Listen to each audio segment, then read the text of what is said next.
Sit down and shut up. The show is starting. Hello, everyone. How are you? And this is not my channel. I don't know why I said hi first. Kelly, please introduce yourself. I mean, no, you can totally say hi first. That's absolutely fine. Hello and welcome to my channel. I am Kelly, also known as the Opera Geek. My mom actually named me Kelly. It's not, never mind, it's a long story. So thank you all for being here. And I really would actually like everybody to introduce themselves. And we're going to start with Tanya, actually. Sorry, I got distracted by what Omega just did. I see you, What sir. did you What just did you do? What happened? Nothing. And wow, might look just- at we- everybody oh my gosh! showing up. Oh my we gosh. might just want to have alerts off, that's all. Alerts are off. Good. Hi, I am your apparently stunned Cypher. I'm Tanya, known as Cypher everywhere online. I am very, very glad to be here with so many friends, and really glad that Kelly asked me to join. You can find me here on Twitch, Cypher Tier. I talk a lot on the internet. I do a lot of RPG stuff on Rivals Waterdeep, Into the Motherlands, and starting Thursday, along with Kelly, Cyberpunk Red over on Sirenscape's channel. So I do a lot of RPG things. I also yell a lot on the internet about equality and such. So say hi. Who's next? Brian, because I'm looking and he's next. And hi, everybody. I am Brian. I'm Urban Bohemian, variety streamer, a few days a week on Twitch. Yep, nope, just lost it. I had it, and now it's gone. Really happy to be here and chatting with these lovely folks about this today. And hopefully we're going to, we'll not fix anything, but hopefully we're going to talk about some really great stuff. Let's see. Oh, you can see me. Sorry, I forgot about the things that I do. I'm really sorry. But also really excited to be on Rivals of Waterdeep starting January 31st. That's in 2 weeks. I'm super nervous, but I'm ready. So yay. Oh my goodness, you'll be fine. You'll be totally fine. Next up is Omega. I got distracted for a second. Welcome to my world. And I also realized I didn't actually introduce myself about anything, so I'll do that at the end. So yes, Omega. That's valid. Hey friends, my name is Omega, also known as the Critical Bard. Critical Bard across all social media channels. I'm an actor. I'm a vocalist, partnered a variety caster on Twitch. Hot Mess Incarnate, #iconic. What else? Yeah, I just do lots of things. I sing, I dance, I be merry. Nothing I really want to boost. I'll boost things later, right? But for now, just happy to be here to talk about some very important conversations. And Dr. Rachel. Hi, I'm Dr. Rachel Curate. I'm the research director of Take This, which is the first mental health nonprofit to form serving the gaming industry and the gaming community. I'm also a science content creator, Psychgeist, where I post a new video every week on YouTube talking about the science of games. Yes. And I guess that leaves it to me. Hi, everybody. I am Rafael Bocamazzo, otherwise known as Dr. B, because I have a very long Italian name that nobody wants to mess with. So I am the clinical director. I'm a doctor of psychology and the clinical director of Take This, where I work with Dr. Rachel. And I am the moderator for this panel. But before we take off with the moderation, we got to give Kelly the opportunity to really introduce herself on her own channel. Yeah, so again, I'm Kelly. If you hadn't already guessed, have ADHD and do get distracted quite easily by shiny objects and or anything. I am a professional opera singer. I continue to be that, even though there are no operas being staged right now. I am also a content creator, and I play on multiple tabletop streams as well as streaming here on my own channel, different variety of video games. And now I'm going to hand it back to Dr. B to start the panel. Well, awesome. So everybody, we are here today. I'm starting this off like a wedding. We are here today. I mean, let's I already be real. did that though. No, okay, no, we're not going to. No. Oh, wow, Brian. Wow. We hear the term parasocial relationships thrown around a lot more, especially within the content creator community, within game devs and so forth. But for this, I really want to ask Dr. Rachel, so we can get on the same page in a nutshell, what are parasocial relationships and what causes them? They are one-sided relationships between a performer and a viewer. So it's a term that came out in the 1950s to explain the relationships we have with the people we see on television, but it's ever more relevant now to streamers. And why do we have them? They are based and they become more strong over repeated exposure, and streaming is very popular. So as we become repeatedly exposed, yes, to our favorite streamers like we have here, we develop one-sided relationships. So it's one-sided because you feel like you have a relationship and an emotional connection with the streamer and that you know them in the same way I feel like I know Jimmy Fallon, for instance, but they don't know who you are. I love Jimmy Fallon. Well, yeah. So for everybody else here, because you all put your faces out there into the world. You all stream. You all, many of you write. Many of you perform on stages, on film. How do each of you experience these one-sided relationships in the work you do? Ooh. Cautiously on my end. Well, because, for a long time, I was actually talking to my partner about this panel before we did this. And, it's one of those things where this was something that always happened. We just didn't have this word for it, I think. Like the people who would show up at Star's house or follow them or think they were married to them, things like that. Mm-hmm. It has unfortunately made me a lot more standoffish, which I don't like. Not that I'm a super cuddly, touchy-feely person, but the wall has gotten thicker over the years, which is unfortunate. Well, would you feel comfortable getting into some of those experiences in general terms, why that wall has grown thicker? Because there's a lot of good reasons. Yeah. So, one example that came up, because CB and I have the same example, but I won't steal his. But Brian, who's also one of my moderators, shortly after I got partnered, we had someone that really wanted my home address under the guise of I want to send you a gift. I really appreciate what you do, and I'm super excited for you.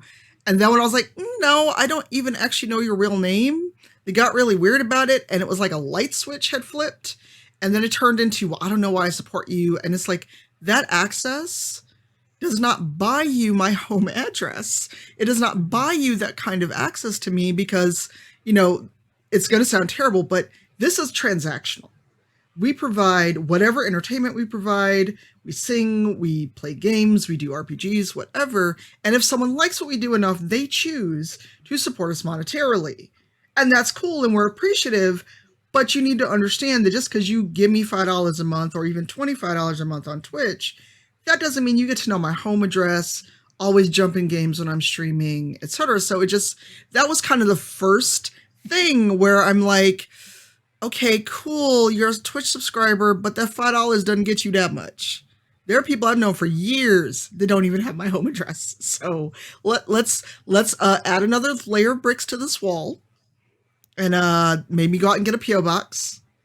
And if people really want to send me something that bad that don't know me, here you go. And I see Omega just nodding his head, just emphatically agreeing with this. I feel like Tanya said it perfectly. I mean, we can talk about many things, but I just want to harp on that one for a second. I guess just a way I've experienced it.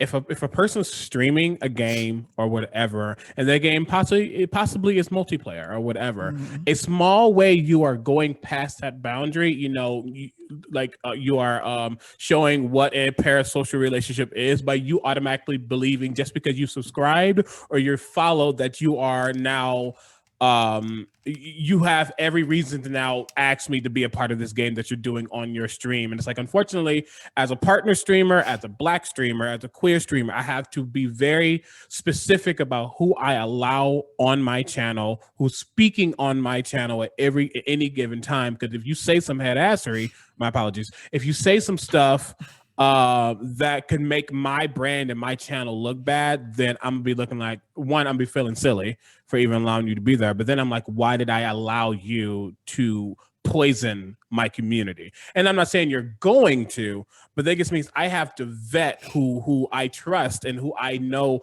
will make sure they're doing what they need to do so my brand, quote unquote, looks good as well, or remains untainted, if you will.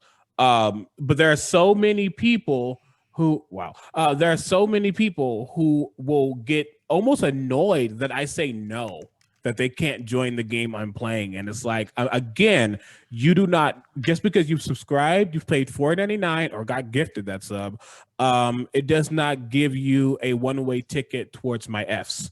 You don't get to automatically be a part of this just because you've bought your way in. That requires trust. That requires a true thing called friendship. That it's more than, you know, just being here and like, oh, okay, well, I'm here now, so I guess we're close now, right? No. So yeah, that the gaming thing. Almost every time I stream a multiplayer game, someone I've never met asks, "Can they play?" And I'm like, "You can." That's that. So I mean, I've obviously experienced some of it streaming, including people who have, upon finding out some members of my chat or my real life friends, asking them where I live, how they can find me. Thankfully, my friends are not dumb. But also, I know Omega and I experience this in a certain way as well in performing, live performance, especially when you have patrons who believe that the price of a ticket means, for instance, that they're allowed to touch you and grab you to make you take a photo with them, or that it entitles them to corner you, basically, and talk to you, or try to find out your schedule, follow you from the stage door. You know, there's a lot of lines and boundaries, and being as the fact that my brain doesn't work like a lot of normal people's brains, I can see how some things might need to have a gentle, that's not okay, because people might not understand it. But once you hear that's not okay, you have to stop, because our safety and the safety of any performer comes first. Also, never grab anybody for a photo, please. Period. Good rule for life. Yeah, don't grab people for Especially photos. if they're in like a 40-pound costume, because I'm just going to fall over. I'm not even joking. Yeah. It's happened, my experience, it's happened less for me, though not that much less with streaming, and more just for me because I came to this with from blogging and food blogging and social media.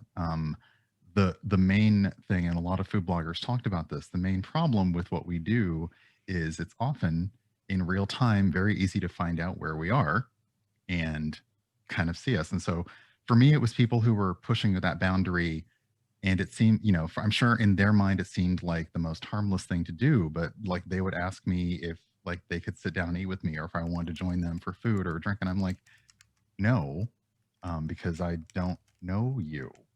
And there have been a few incidents where exactly like all of a sudden it was a snap, like now, you know, I kind of liked what you do, and now you're just being a butt, and I'm gonna like trash you. And I once sat through brunch while somebody was on social media basically saying what a horrible person I was because I wouldn't join them.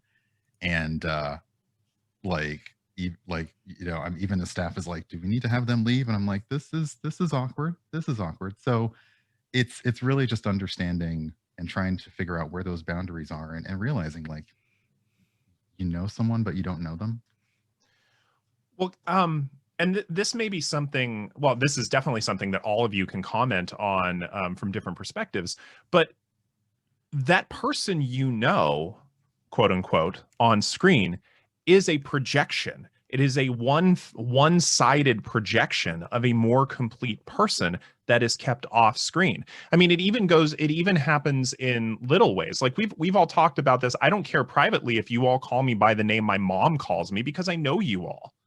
But if you start doing that on stream, randos start calling me that, and it is deeply uncomfortable. They're calling me something so familiar and so intimate when they don't know me. So I wonder, how do you educate people on that line between your identity as a content creator, as a performer, versus your identity in your private life? I'm going to hop in real quick. And I think first and foremost, it all depends on the person, but it depends on what it all, not to hearken to this, but it's like, it comes to pronouns. If I say I'm he, him, then I'm he, him. If I say I'm she, her, I'm she, her. If I say I'm she, they, then I'm she, they. If I personally say I say I'm Omega Jones, also known as Critical Bard, I am giving you permission to call me either Omega Jones or Critical Bard. But if someone like Tanya says I'm Cypher of Tyr, did not say her first name might be out there, but then from then on, you refer to me as Cypher or Cypher of Tyr, because that's the boundary that I have placed and given you. Unless I've told you personally that you can call me by my first name, or we've gotten to that basis, then call me by what I have asked you to call me. If Kelly says call me Opera Geek, then call me the Opera Geek. It's like that. Obviously, we can find your name out there. We've all done like articles or whatever. But if this is like, what I say my name, it's almost akin to a stage name as well. There are many people who have stage names, and though you might know their real name, their stage name is what they are. That's their title. That's who they are. So it's honestly, for me, as simple as just respecting what they've asked. And if you can't do the basic thing and just respect someone, that's a problem. Period. Again, for me, like just using me as an example, I'm okay with being called Omega Jones, because that is what I've placed out there. I could have easily taken off my name off of my Twitter and everything and just put Critical Bard and left it at that. But I said, you know what? My name's Omega. I also go by Critical Bard or CB or whatever. But that's me. It's all on a case-by-case basis. My boundaries are not Kelly's boundaries, are not Dr. Rachel's boundaries, are not Brian's boundaries. Like, we all have different ideas of what we personally want. So get to know that person, understand that person and what they need and what they would like from you, and go from there. That's me. What about the rest of you? Like, I mean, some of us have more obvious stage names than others. How do you distinguish and even educate people on that differentiation between your home life and what you put on screen? I like how none of us went first. I mean, you know what? I'll just put it out there. My real name is out there. And a friend of ours, Pleasantly Twisted, she actually had to curb calling me by name because, like Omega said, there'd be people in the chat that would greet me, "Hey, Tanya," and I'm like, who are you? And I finally was just like, do I know you in person? Because if so, your screen name isn't picking up anything. This even happened recently with someone I've known for like 15 years who popped in the chat, was super familiar, and I was like, I'm not going to drop the F-bomb because we're front page. I want to, but I'm not. But I was like, whomst? Because the Twitter or the Twitch name they chose was nothing like anything I'd pick up. Mm-hmm. And even when they were like, oh yeah, my name is like blah, blah, blah, it still didn't click because I immediately went into fight or flight mode because of things I have experienced on the platform. So it's not just distinguishing my personal and private, my private life and my on-screen, you get to see me in these moments. It's when people who have known you for a long time cross the streams and they have no idea about Twitch culture, about online culture, and they want to pop in and support. But it's like, cool, you may have known me for 20 years. The people you are in this chat with have known me maybe 20 minutes. And you coming with the in-jokes and over familiarity, that'd be cool if we were at a bar and kicking it. Doesn't work the same way. So it also goes with when your real life, aka off stream, converges with stream chat and stream life. It's so weird. I mean, this is such a new frontier. I don't know of anybody's parents who, instead of sitting down and saying, you say please and thank you when the server brings you your food, sits down with their kid and says, okay, that's a streamer. You don't call them by their first name unless they give you permission. So I'm going to address something I just saw in chat, where someone said, performers want the benefits of a fan-based income with none of the downsides. I find it hard to feel bad. I'm sorry, what? I missed that one. This is okay. So did this is I. my job. This is my job. I have a degree in performance. Sure, you might be a fan, which still feels very weird, honestly, I think, for any of us to say that. We're back. Hello. Hi. Hello. As promised, he's very concentrated because he knows where the treat is on the desk. Do you want to look that way? Do you want to look that way? Do you want to look up and down? And there you go, Poppers. Yeah, you chew so loud. No. I'm not touching anything else on my computer because apparently moving the mouse was too much. Well, thanks everybody for hanging on and continuing to hang out with us, because I think we were getting into a really important point, and we're going to back up a little bit. For context, for those of you who are maybe just joining us, we're talking about parasocial relationships, the one-way relationship that can exist frequently in fandoms, and that seems to be especially powerful in streaming and content creation.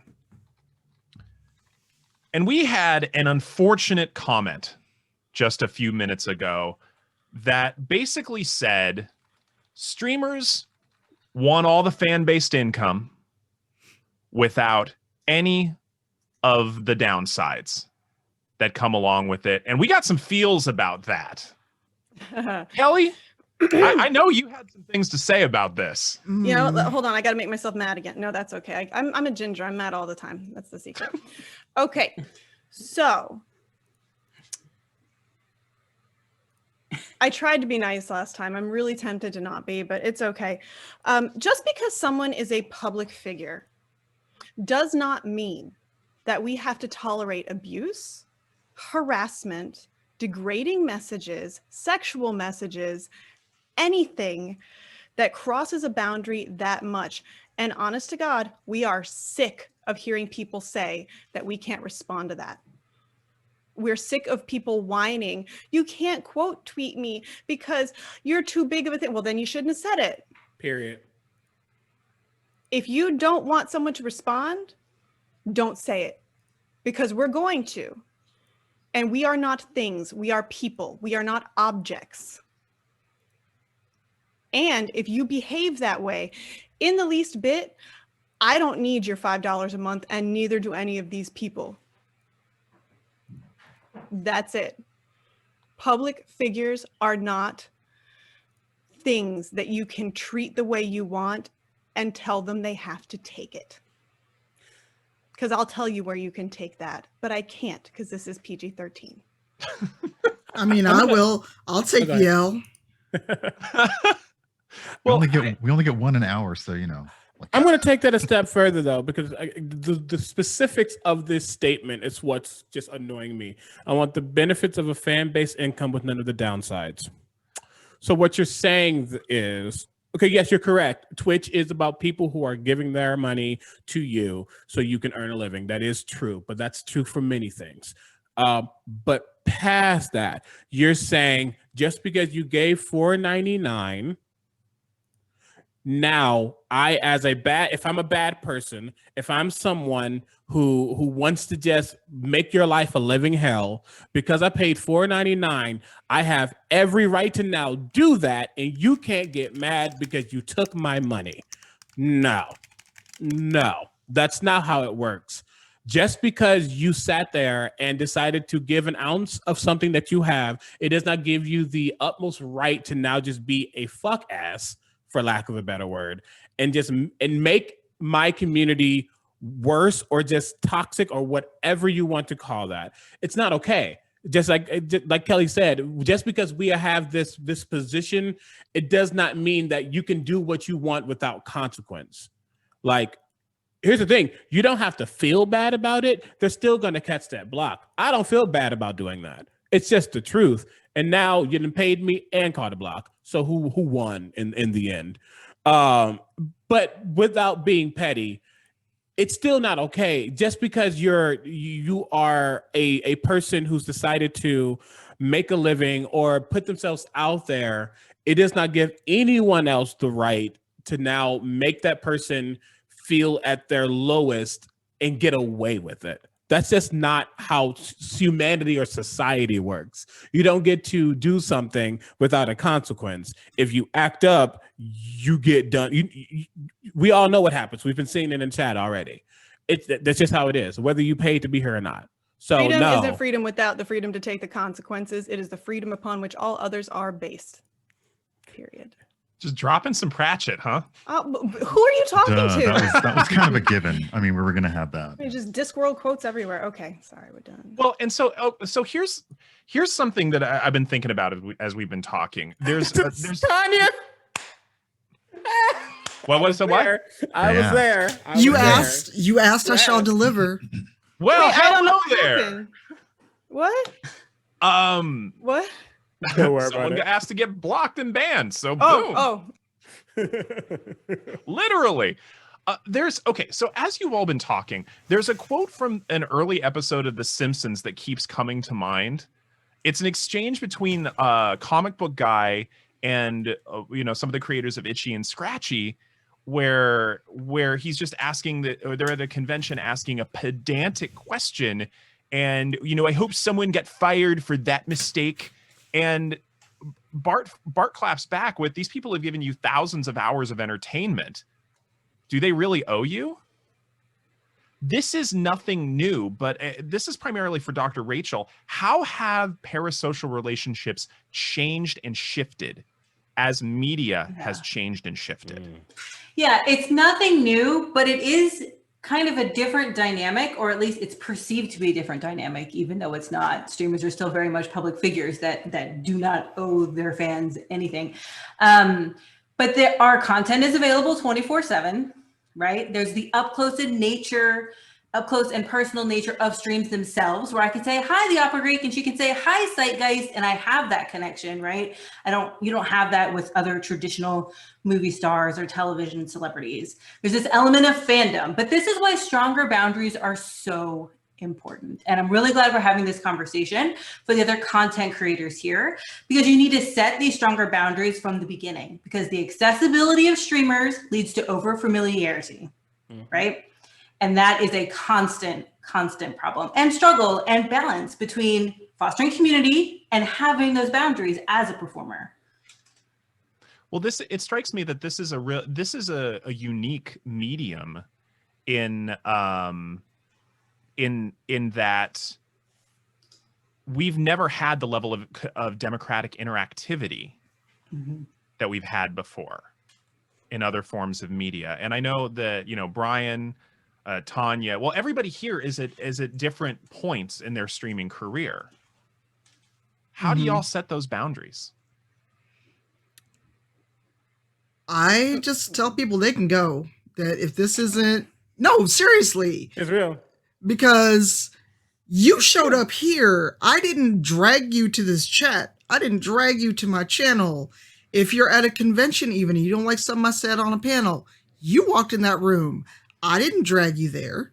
The only exception being someone I actually know. I may have literally been like, I'm a nervous wreck, please come with me. But the average person sitting watching this stream right now that may have come across on, front page or through word of mouth. Here's the thing. The way you found your way in this chat, if you don't like what we're talking about, you can backspace right out. Ain't nobody stopping you. And Brian, in his raid welcome video, even has that. Should you find this not to your liking, if for some reason you don't like the content, me, or anything that I'm doing, or in case of spoilers, the exits are this way. That is my mantra. Except Brian did it way more stylishly than I ever could. I don't know. To tack onto that, I would say how do we do it is constantly. I am constantly saying You know, I know like a while ago, I said flat out on stream, and I don't know, I think I was just doing a just chatting coffee because that's when I ramble the most. And I simply said, you may feel like you know me, but we're not friends. And I felt a little bad after it left my mouth. And I was like, okay, no, that's what I meant. And then later on, I was watching another streamer who they were talking about that moment. And they were like, I actually needed to hear that. And it shook me when I heard it. But it's one of those things where it's like, you actually need to hear that sometimes. So sometimes I feel what I'm doing is I'm catching myself. If I'm about to share too much information, I will actually say, actually, y'all aren't entitled to hear that, or I don't need to share that with you. It's constant. It's really constant for me. And I think it's just as important for the streamer's well-being as it is for to keep the community as a safe place, as a place where people want to be, as a place where you want to be, as your community that you want to foster, to constantly have to set those boundaries because the lines are blurry. I mean, I can't just sit and talk to Henry Cavill, right? He's not going to talk to me on his stream, but I can sit here and talk to Urban Bohemian. Did literally everybody sigh in the chat? It's like, We tried to get Henry Cavill recently for a stream. We tried to get him on a panel. No. Yeah. I mean, you have one Geralt at the start of my stream, so you should be content. Yes, I am. You're all in the business of creating community. How do you balance that one-directional relationship with creating this community? But like, okay. Creating a community does not mean everyone can walk into my house. It means you can come in my yard. You can come in and hang out for the cookout. No, you can't come to the cookout. You can come to the potluck. You can bring your individuality, but not all of that is allowed into my home. So with that being said, creating a community also means weeding out those that don't fit in said community, especially those who sit there and only join said community to be hassles, to be problems, to be those weeds you don't want. And while some of that is hard to gauge because some people are doing it on purpose and some people just don't understand, and that's a different topic we can get on a little later. But like I always say, I want to foster a community that is based on the pillars of inclusion, diversity, accessibility, respect, love, honor, these things that I hold near and dear to my heart. And if you can't follow one of those, if you can't, like, let's go respect, if you can't respect the simple things I ask of you in my channel, like for instance, I am striving to not use ableist terms in my channel. And we all know that's hard to do in life, only because we grew up with words saying crazy and insane and all that. We grew up with that was in our lexic, and trying to get it out is a process, and we understand that it's a process. But if you can't respect that, and I keep seeing you do that, I see you don't actually want to be in this community. You don't want to be someone I am close to. Then you're gone, you know. So, and I know that was a very specific example, but it still comes full circle when you think about these parasocial relationships. When you think about people who want to be friendly, whether that's making something for you or gifting a sub to someone, or trying to always be in their corner. If that streamer says, "Hey, I appreciate what you're doing," back up a little bit. Hey, I or like, for instance, we all know how many people love to be mod lights in chat. When we just say, "Hey, the mods got this," and you can't respect that boundary, that's a problem. You're not adding to the community that I want to foster. You're trying to create your own lane in said community, and that's a problem in itself. So it's all about, you can create your community, you can curate your community, but those communities still have boundaries and rules, and you have to respect that if you want to be there. Yeah. Well, I think the other part too is to even dial back a little bit is, remember, going live and throwing out a Discord is not building a community. That having a group of people who like what you do in one spot is not a community. Raphael and I actually did a panel about this back in the days when you could go to conventions. You have to actively do the work. You have to cultivate what kind of, I guess, vibe that you want there. You know, is this a community where people can be open, they can ask questions, they can have dialogue? And this does not mean like good vibes only positive stuff all the time. We don't talk about the real world. This is, we can talk about some real things, but you need to realize everybody's not operating on the same playing field, that there's socioeconomic differences, there's racial differences, there are identity differences where, like, me and Brian is two Black queer people, and Omega, God, yeah. All good. All of us have different experiences, but we're all Black and we're all queer. But, you know, Brian and I are closer in age than us and Omega. And all these things that you have to remember is that you're bringing people from all different points of view, all different walks of life, even geographically. And you have to put in the work. You have to be present. You know, when you decide, here's the Discord, I'm not going to be there, you're going to come back. It's going to be like your Animal Crossing house with the roaches and the weeds, and just as toxic. So before you even get into like building community, you have to know what a community is and it is not. You make a Discord, throw open the doors and go with God. That's not a community. Build is a verb. It is an active verb. It is something that you have to continually do, as is curate. We have the right as performers to curate the communities that we have built, both to uphold the values that we want in the community and to protect the people that are already in the community. Because I'm only speaking for myself here. I've got a much smaller community than the other 3 streamers, like Twitch streamers that are here. I am very protective of my community because once you have worked hard at something, you want to see it thrive. And I think what a lot of people don't understand is that this is work. This isn't a like crock pot that you turn on and just leave it for hours. Is that how that works? I think that's how that works. You just leave it for hours and don't do anything with it. You have to actively work at constantly building the community that you're trying to create, or else it's going to get away from you. And suddenly your name is going to be associated with things you don't want it associated with because you haven't curated your communities. So how do you all put I mean, you mentioned this, Kelly, that everybody here, and now, you know, Dr. Rachel has started streaming about, what, 2 months ago? Yeah.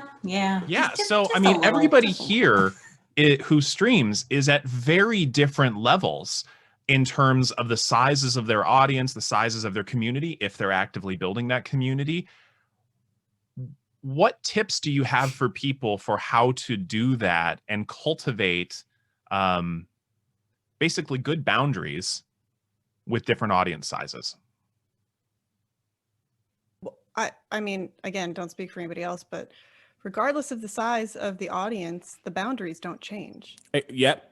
I was about to say the exact same thing, then I realized I was muted. You pulled the Kelly. Yay, someone used the mute emote in chat. There's a reason I have one. The boundaries don't change based on the size.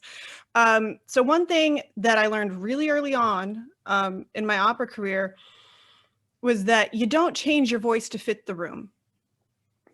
You know, whether you're singing in a tiny little studio that you're auditioning in, or whether you're singing in a 2,000, 3,000, 4,000 person performance hall, your voice is your voice. It stays the same. You don't change it to fit where you're at. And the same thing goes for your boundaries and your values. They remain the same. They can evolve, but the base level of the lines that you draw in the sand are always there. And they should be regardless of however many people are in your community. Yeah, we are constantly having conversations, not only in mine, but in other communities, because I'm a mod in Tanya's, and we're constantly having conversations about, you know, and essentially like the tone, the boundaries, the feel of the community.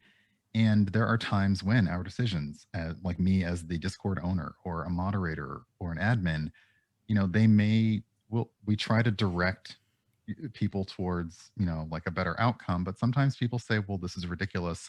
I can do this in other community that I can't do here. And we simply say, okay, this doesn't sound like it's a place for you. Like, it is not, there's no malice there. It's clearly like our vibe and your vibe do not mesh. This is not the place for you. And that's and it's possible to consume someone's content without going any further than that. You can enjoy their channel on Twitch. You don't have to follow them on social media, on YouTube, on Discord, on Snap. You don't have to do anything. You can just enjoy the hours upon hours upon hours of nearly free content they are giving you. And that's it.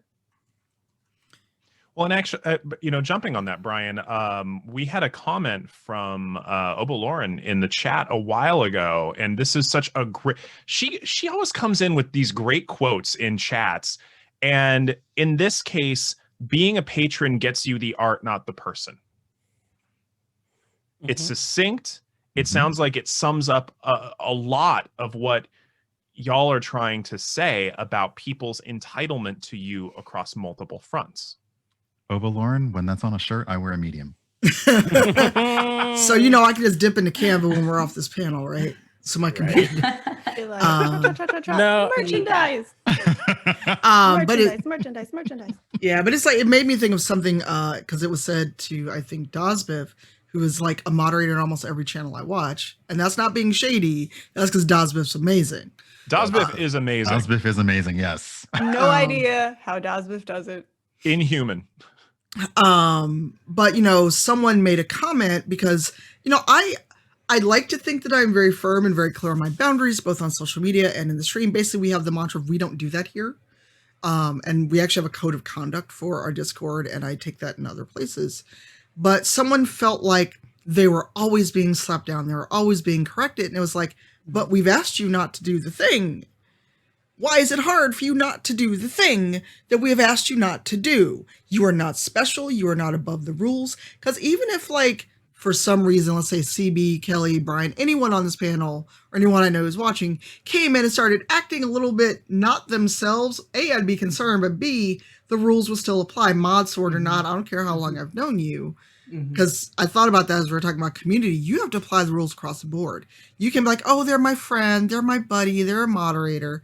No, if they break your community guidelines, and it's important that you have them, whether it's simple as we don't do that here, we don't tolerate all the phobias, isms, etc., or you go very in depth, people need to understand that they can't go in like Brian's channel act one way, come to my channel act the exact same way. Like, I ain't Brian, I love him, but this ain't his channel. You're not gonna act that way here. And if you don't like it, deuces, I'll send you $5 by PayPal. Have a good night. And I was gonna say something else, but it's the moment is skipped already. But just like Kelly said, respect the big, and just like you respect the small. Respect Mac Mercer, but also respect the other D&D GMs you see out there. Just because they don't have a name that's out there invisible doesn't mean you don't show them the respect. But what I really want to get at, just especially because Tanya just said that, here's the thing. Especially when it comes to these parasocial relationships, when it comes to these things, these ideas that people have, if you act out of pocket with me, you think I'm not talking to Tanya? You think I'm not talking to all these other streamers so they can watch out for the signs, so they can be aware of what's happening, so they don't deal with the things I have? No. So you got to understand that real quick. We don't play that game. And it's not to like sit there and give your get your information and like talk about you. It's not about being shady. It's not being catty. It's about making sure that people are safe. So if someone is doing something that isn't okay, and I know someone who has you in that channel, I'm gonna let that person know about your actions so they can make the choice, whatever choice they decide to make, they can make that with the knowledge of what is going on. Because that's what we have to do. We have to be prepared. We have to be ready to make sure not just our community is curated, but the friends that are fellow streamers, their communities are also curated. So know that. Because you better believe if something goes off in somebody's channel and I have mod access, I'm like, here's some screenshots, here's some names. You do with them what you will, but just so you know this happened. Oh yeah, our team has our team essentially has meetings, and it's like, this happened, this is what they did, and very often you will find yourself unwelcome and removed from all of our communities. Yeah, and everybody here who's telling this, they are not being hyperbolic. Like, seriously, I've seen some of those screenshots. Look, and I'll I text get a text you. message from Tanya, and I know she's having an off day. I'm like, what's going on? And then she shows me the receipts. Oh, I don't get. There's nothing to lie about. We have 100% have list of reported and blocked people, just in case somebody sees a name like, I recognize that name. Pull up the facts real quick. Yep, they're right here. I mean, that just happened with you and me, Tanya. Mm-hmm. Oh, no, because Kelly tweeted something, and I was like, so the name, though. Yeah. Give me the name. I just want to talk. Yeah. Mm-hmm. Immediately, as soon as I said the name, they're like, aha, yeah, no, I know who that is. You know, like Dazbiff just said, there's two reasons a streamer is going to know your name. Either you're awesome or you're not. It's true. And actually continues to be awesome. I want to comment on something only because I'm really not trying to make it a Q&A and not really comment on everything we see. But someone said something, and I'm calling you out. You're already banned. Sorry about it. But they said the viewer. I'm not at all. The viewer is the least least protected person in this environment, and that's false. Totally false. Because you have ridiculous. The executive decision, you have the executive ability to scroll through and click on somebody's thing and type your hadassery. You have the ability to do that. You don't need protection in that case. You made the very clear choice to come into my house and disrespect me in my own home. If you do that, then don't be pressed when we come back at you with some blocked. On the flip side, we can't always see, the streamer can't always see when someone comes into their stream. I'm going to take a very clear example from the other day. You all know I was PogChamp for a day. We all know this. My mods, thank you, Daspif, calling you out again. And so many people, there were so many people I wasn't even aware of that got blocked and banned at that point because it was constant. It was constant. How can you say that the viewer is the least protected person when someone like me or anyone gets bombarded with racial tirades and bigotry 24/7? I know we're kind of going on a tangent with that, but I'm just trying to get you to understand when we have these panels, just understand that we're not saying it just to be talking out of our asses. These are very clear and very real things that streamers go through. So we're just trying to give you a little bit of knowledge. And if you don't want to accept that knowledge, just as Tanya just said, you don't have to be here. And as Brian says, the exit is in one of these doors. Pick one. I always say if there's a window, you can jump out of that one too. Like, you don't have to be here. Look, it's a digital window. You won't get hurt. You can go. I'm curious, Dr. Rachel, why does this entitlement happen? Because I mean, we saw what happened with CB earlier this week. We've heard stories from Tanya. We've heard stories from Kelly. We've heard stories from Brian. We've all seen it. We've all experienced it at different levels. Why? Oh, I think we all know why, because people think there's no repercussions on the internet. But there are repercussions on the internet. There are, as we've already seen in this stream here. I think what's really important to take away from here is that streamers are real people. And just because you feel like you're anonymous and you think they're performers and they somehow owe you a sense of attention, doesn't give you the right to say what you want. They can ban you. I mean, basically, we're all opening our doors and saying, come in, come hang out for a while. And like Omega said, if you come in and you're disrespectful, you are going to leave. Just like you can't go to Costco without a mask and they can kick you out, we can also ask you to take the exit. But you know, this is also why it's so important for the content creators that are here watching. It's not only your right, but it's your responsibility to set these boundaries, or the community does get away from you, right? So we choose to watch streams based on the streamer. It's much less the content. People find that consistently we are here for the streamer. The streamer sets boundaries, and if you don't like them, then you won't get to be there. So, what do you say we end the first hour on that note? We take a five-ish minute break, and make sure you stick around, everybody, because we are going to be allowing some audience Q&A in the latter portion of the next hour that we're going to be talking. So please make sure to stick around. Warning, we will not be able to answer your individualized questions. If you have a situation going on in your stream you want individual attention for, I know some of these people can be hired for consultation. I encourage you to do so. But yeah, let's take a 5-ish minute break and then come back and have the second hour of this. Yes. Hang out, don't go anywhere. We're gonna throw up a break screen, chill out, and we'll see you in 5.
Hello, we're back. How is everyone? Thirsty. Look, my glass, I don't know if you can read it, but it's well, you can't read it, but Oh. it has the 2020 sentiment on it. We're in a pandemic. I'm always thirsty. So Thirsty Thursday. Oh, those come back soon. Well, I mean, I have switched from tea to bourbon, if that is the time that we are Mhm. That's where we're at. at. I have a lovely gin and tonic. How's Well- everyone doing? We are back. I think we're about, now that everybody has gone into the second hour, and most of us anyway, have different adult libations as Oh, opposed to the Dr. water Rachel. and tea we were drinking. Sorry, Dr. Rachel. Oh, no. My peppermint tea with honey in my Freud cup. yes. But thank you everybody for sticking around for the second hour. As we go through this, if you have any questions for these panelists, and we are definitely not going to be able to get through all of them, make sure to hit us up in the chat, beginning with !question. Thank you. That's the command, right, Kelly? Yes. Questions. Questions. Questions. yeah, type Within it. Plural. question. Excuse me. I Yes, type apologize. question beforehand, before you post, so we can actually see it very clearly. Yes. And also, And, go ahead. I'm sorry. Oh, and again, if you are asking for individual recommendations or advice, we cannot give that because your stream is different from our other from our other panelist streams. And additionally, this is about their expertise, not consultation. Although like I said before, I do know several of them are available to be hired for consultation on that.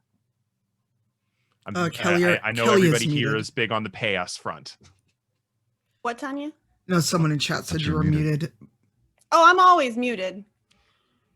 That's a safety precaution. Yes. For y'all. So if you want to ask a question, I'm hearing myself. I don't know.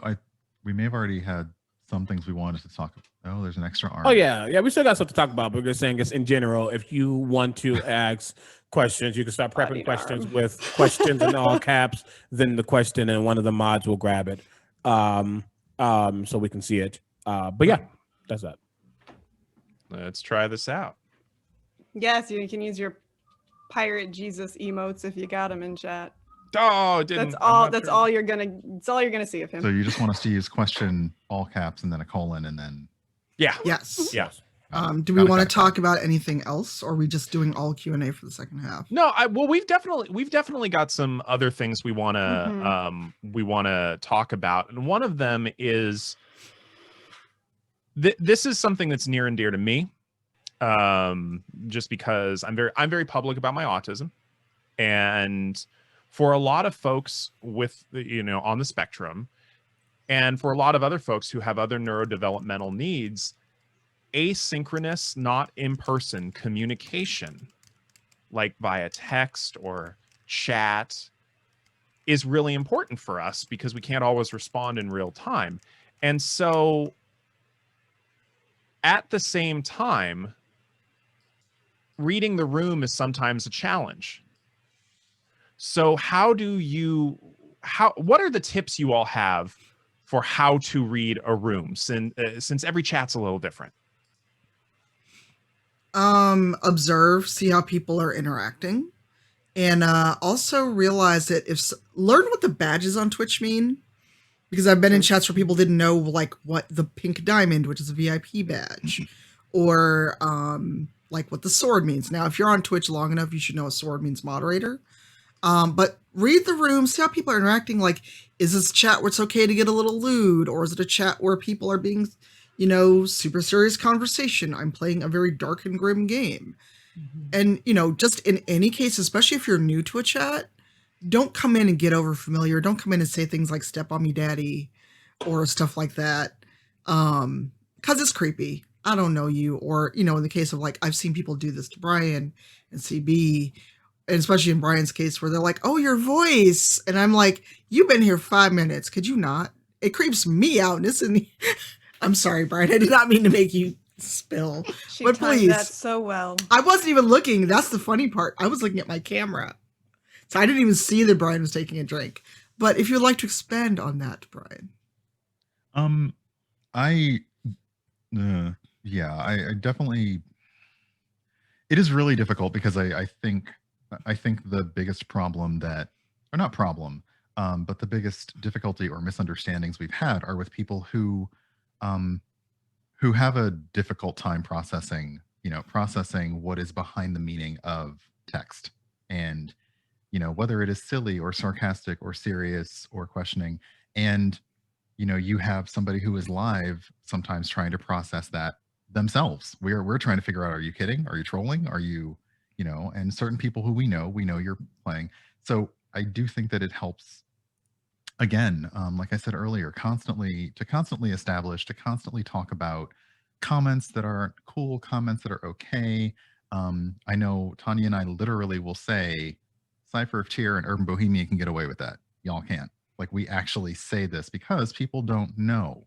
And there are a lot of channels which unfortunately don't, it's not shade, it's not a call out, it's not dragging, but they don't do that work. They just turn the camera on and they let chat fly at unbelievable speeds, and they just, and anything, and it becomes an anything goes area. And a lot of people here, we don't have the luxury of doing that on the internet. You basically have Black people, queer people, women here. We don't have the luxury of just letting anything happen in our chats. So I feel like that is to constantly, just honestly, just constantly, when you see things that may be misunderstood, or don't be afraid to, if you see a conversation in chat getting out of hand, don't be afraid to gently, sorry, one of the comment just caught me off guard in chat. Ditto. Don't be afraid to gently. I charge for that. I can't. I mean, that Hello. probably costs more than $5 a month. I'm just It's saying. definitely going to cost. We refrain from swearing for the most part. Y'all can refrain from those sorts of comments. That costs way more than a tier Yeah. 3 sub, even. I'll be Right? honest. That So- is OnlyFans tier stuff. so yeah, I really think it's, as a lot of things we've said wrap into this.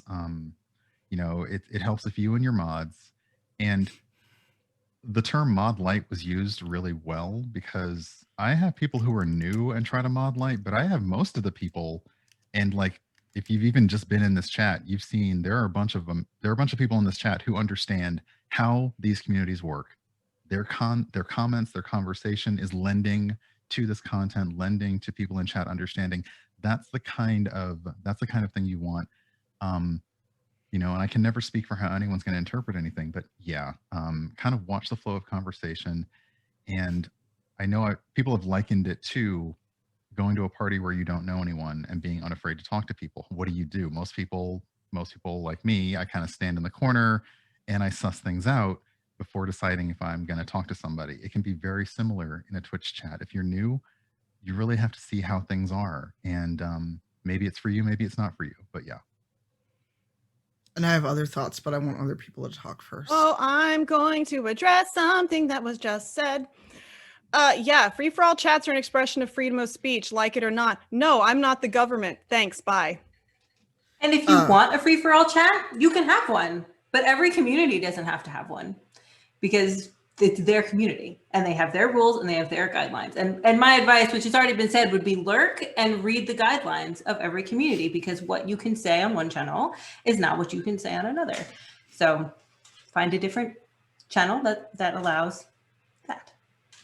I'm sure there are a million chats where you can go and just chat as a cesspool, and that's what you like. Oh, yeah. I can direct you right that way by way of banning you. Yup. Because here's the thing. All of us here, in some way or another, have been harassed, spoken to, misspoken to, talked to like we're pieces of meat. And that we're here literally just for entertainment, forgetting that we are real live human beings. And then when this camera goes off, I got things I got to do. I have people I need to check in on. There's a community that I have fostered and built. That you and your, oh, tee-hee, it's the internet. Those days are gone. I know that 2020 has ruined a lot of us. But you don't get to dictate to a streamer that I'm going to come in and do whatever you want. Screw your rules. You know what? That's a one-way ticket to Blocksylvania.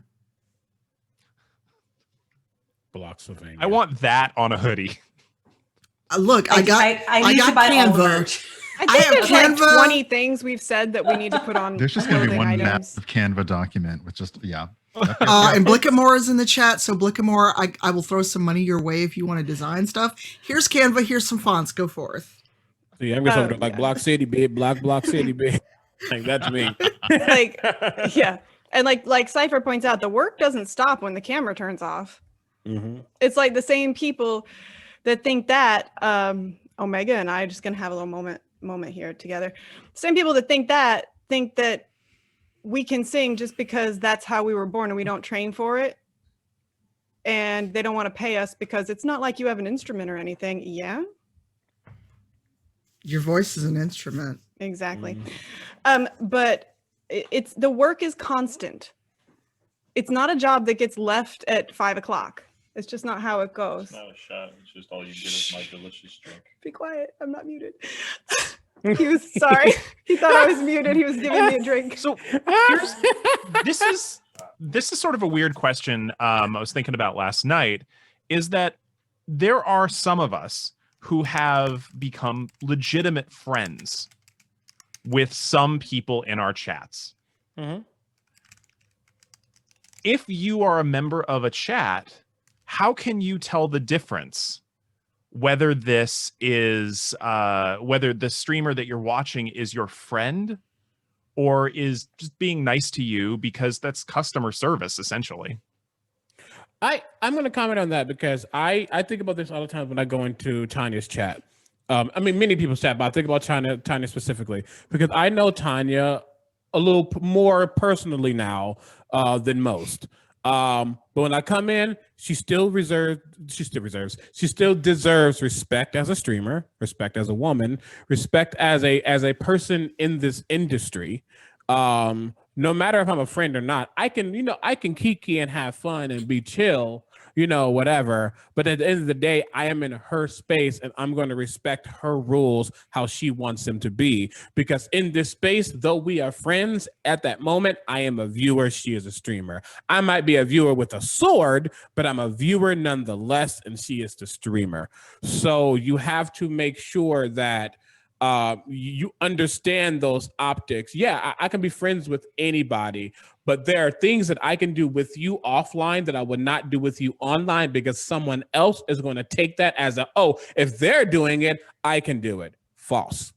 It's now how it works. Yeah, it's also a matter of, at least for me, I have I compartmentalize in my head. These are my friends who also happen to be colleagues, but when they are working, they are colleagues. It is a completely different way of approaching the friendship. You're not going to just be able to waltz in and do whatever you want and say, oh, well, don't you know who I am? No, that's not how you behave.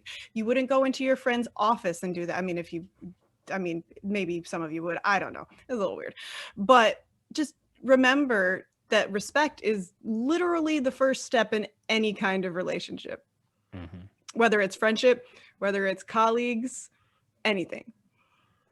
And for me, like wondering, because there are a lot of different types of content creators and streamers, YouTube, Twitch, etc. out there. Some have the blanket term friends for their community. Some will always say, I love you all, as a standard thing. A lot of us, I, for one, do not do that.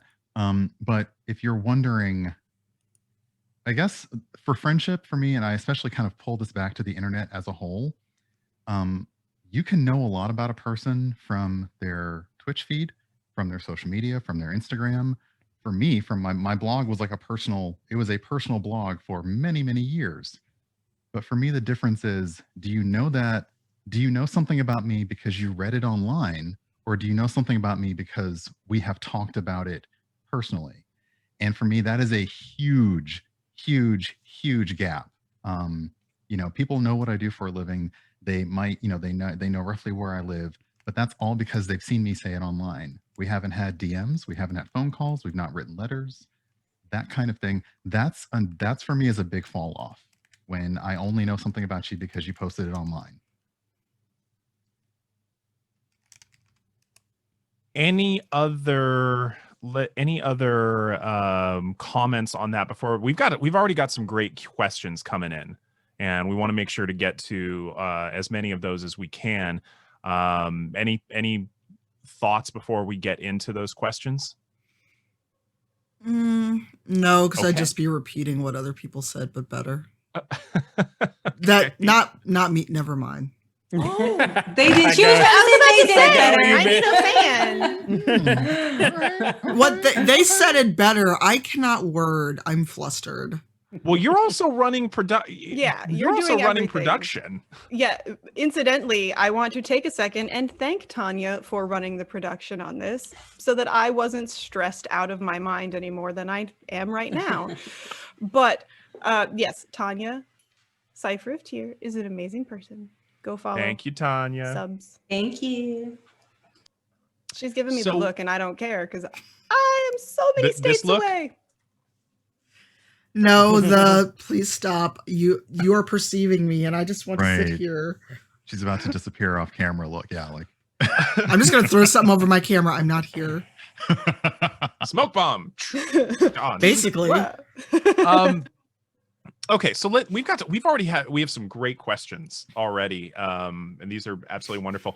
If you have questions for our panelists, make sure to type it in with the exclamation point questions before your question so we can see it a little easier.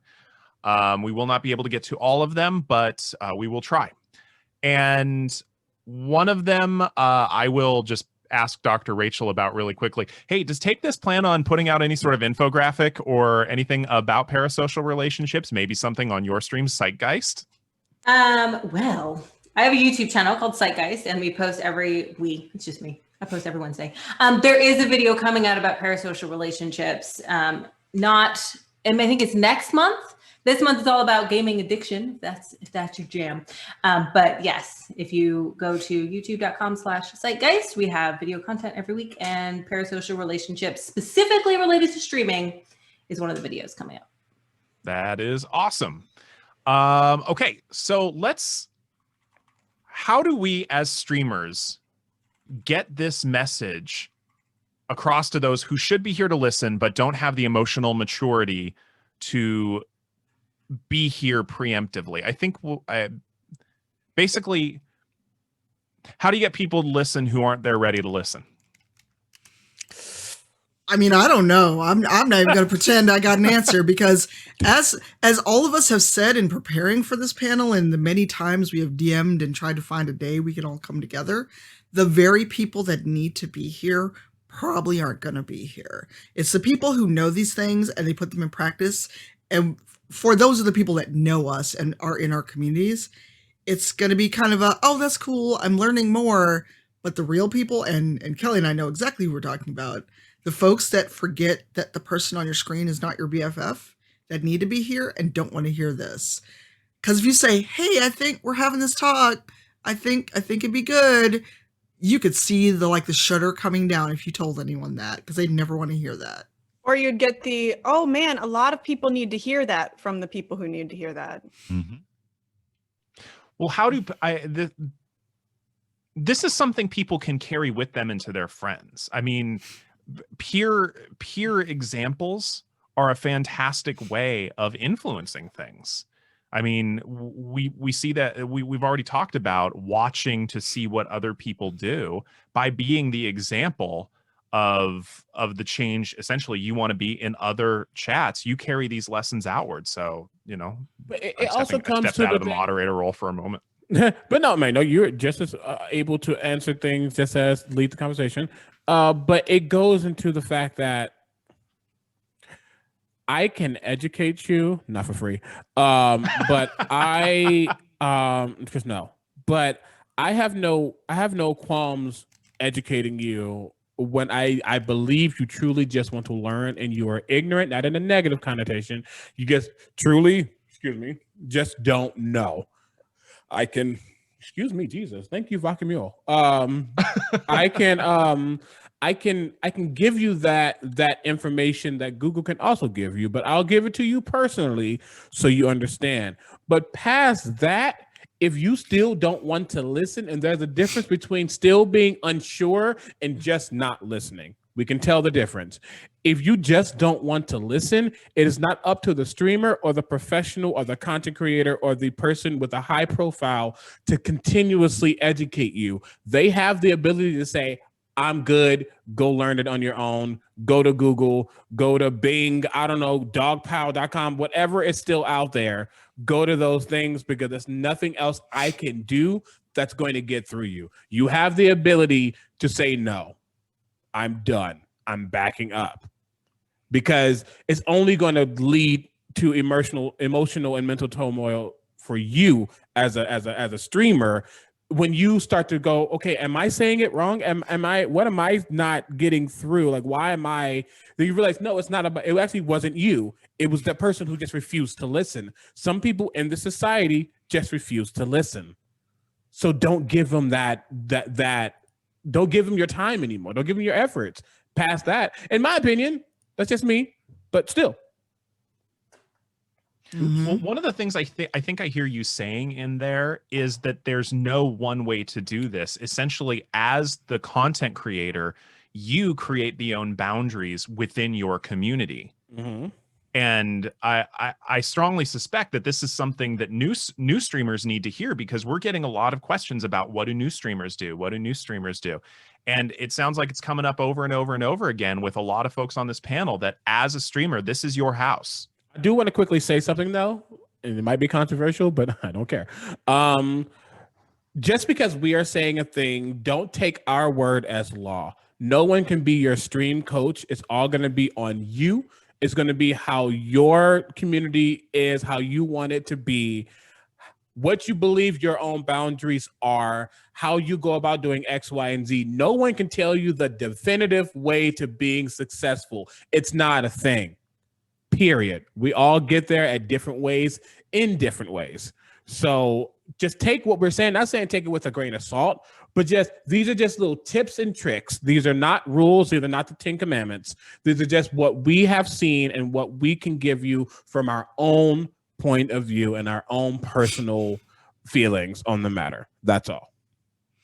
Yeah, and also, don't be afraid to talk to someone who's streaming. Now keep in mind, we don't mean go in someone's stream when they're live and go, I want to start streaming, tell me how to do it, because we've all had that happen. No, like someone literally, like they hung out for a while, and they're like, hey, I really like your chat rules. Do you mind if I use this as a template? Please go forth. Do things like that. Or just like if you see the vibe in their community and you like how they've got there, maybe Twitter DM them. If they've got a Discord, just go, I really like how you run your community. Do you have time? And may I offer you a coffee in these troubled times? Because time is money, and my time is valuable, as is all our time. Or just observe other streamers. Go, that fits how I want to run my channel. And at the end of the day, this is not a democracy. I know I saw somebody trying to do the First Amendment. We're not the government, because if we were the government, we wouldn't be in this predicament. First off, we wouldn't have stolen an election. Second. And third, this is our house that we willingly let you into, that you chose to step across the threshold like a vampire. If you don't like it, there's the door. Nobody's keeping you here. Instead of screaming and kicking and going, oh, y'all are mean, you don't let me basically walk in and walk all over your face, you can go. Because you can be thrown out or you can walk out. And if you learn how to act, maybe you can come back one day. Who knows? Oh, more questions are coming in, and these are fantastic, and I'm trying to get them all. That's okay. And I'm gonna reiterate something CB said. I'm not gonna steal our F-bomb. I think that should be for Kelly for the second hour. But stream coaches are bullshit. Do not pay anyone to teach you how to stream, because nobody can guarantee your success except for you. And if you see somebody who's selling a stream coach book or telling you, I'll make sure you get to partner, I'll make sure you get affiliate, you can breathe hard and get affiliate if you stream every day for a week. And that's not being shady. It's just that easy if you have the time to put into it. I personally think stream coaches are 100% bullshit, and that is my opinion, not endorsed by the Opera Geek, but I am going to bring CB on that ride. Yeah, I'm there. I'll say it real quick. I already said it. I said it in different words, but it's exactly how I feel. It's the same way that a voice teacher can say, I can give you these tools. I can teach you how to sing. I can teach you how to comport yourself. I can't give you a career. Anybody that promises you a career is lying. They're lying, and usually there's a price tag attached to it. So look for the price tag.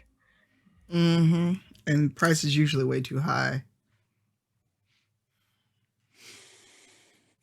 So this question's been coming up a couple times, both in the first hour and now. Have y'all seen a shift in roughly the last, 9 months in how people are acting towards you on stream? What happened in the last? Is something going on, and is something happening right now? What? I don't know. What's going on? Is this happening? Yeah, Yes. absolutely. How's it changed? 100%. I mean, I'm sure for Tanya, CB, and Brian, they're going to have many, many, many, many words. My words are, holy crap, do people think they're entitled to details about my personal and private life? I'm just going to quickly Yup. say that the thing is, I don't get to answer this question only because I started streaming during the pandemic. I started streaming while things are already at the oomph. Well, I mean, they were still growing, of course. So I have a little bit, but honestly, I've been seeing people get too familiar since day one.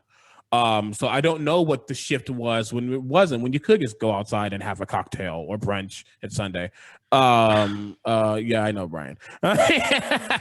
But so yeah, I don't really know what the shift is, but I have definitely seen people get way too comfortable. And I just go, no. But yeah, I'm sure Tanya and Brian have some different words on that one. Brian, you go first because I've talked a lot. Okay. It's honestly, it's definitely ramped up, and I honestly, it's one of the places where I absolutely identify more as a Twitch viewer than a content creator, because I have needed some level of interaction myself. So I absolutely understand. And I've also seen the most interesting thing for me is seeing how many people have started streaming during the pandemic, perhaps to find that social interaction for themselves. So yeah, it's absolutely changed. It's hard because streamers aren't your therapists. We're not your counselors. With very, very limited cases, we're not your friends. I'm sorry to say that like that. I'll keep saying it because sometimes it needs to be said. We're not your friends. Some of you were your friends, it's knowing that people need some form of connection with someone who's real that they get from content creators that they don't get from binging Netflix. Like this, because this is happening in real time. We're doing things that they would enjoy doing, that kind of thing. And in a lot of cases, we're interacting with them in real time. So I've definitely seen a huge rise in people just hanging out and people just doing the thing. Y'all need to, I'm right here. I can see you. Stop talking about me. And if I want, We want brunch. I'll my text channel, you. and I really want brunch. Look, if I could, I would. I promise. But I'll just text you while you're talking. But yeah, I have seen a huge uptick in just not even in like viewership, but just conversation. Like I think that's the biggest thing for me is a lot of people were fine lurking before. Now, whether it's in Twitch chat, whether it's in Discord, a lot more people are talking because that is clearly the interaction that they need from people, whether it's someone that they know well, kind of know socially, know online. That's what I'm noticing a lot more of. Yeah. Yeah. So, oh no, Dr. Rachel, you Oh, go doctor. first. Oh God, please. Yes, Dr. I was just gonna say, I just read a research study. Big surprise. I just read a research study that came out in 2020 that during COVID, people found Twitch was very comforting during like difficult periods. of their life. And it is exactly what you were saying, Brian, because it's live. And even just having it in the background, they felt a sense of entertainment and distraction, but also a sense of social connection and social community. So it has expanded over the last year. That doesn't give you the right to be over familiar. But if you've noticed that it's been upticking, it absolutely has. Yeah, and it's like, I mean, in that same vein, people have asked, like, what's the difference between YouTube and Twitch? It's like YouTube, which people were still doing, being way too familiar in Twitch and YouTube comments. We all know that. But now you have the ability to do that live. Yeah, that's rough. So, yeah, I mean, in that case, yeah, I've 100% seen an uptick of people being too comfortable. You can be comfortable, but you're too comfortable and trying to figure out where that line is and how many of your little toes, your little bunion having toes, can get over that line.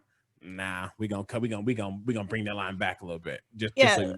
Like, I mean, again, I have a much smaller community, and before the pandemic it was even a smaller community, which honestly I'm not ashamed of. I know some people like to call out numbers as if numbers are the thing that make you a good person or a good streamer.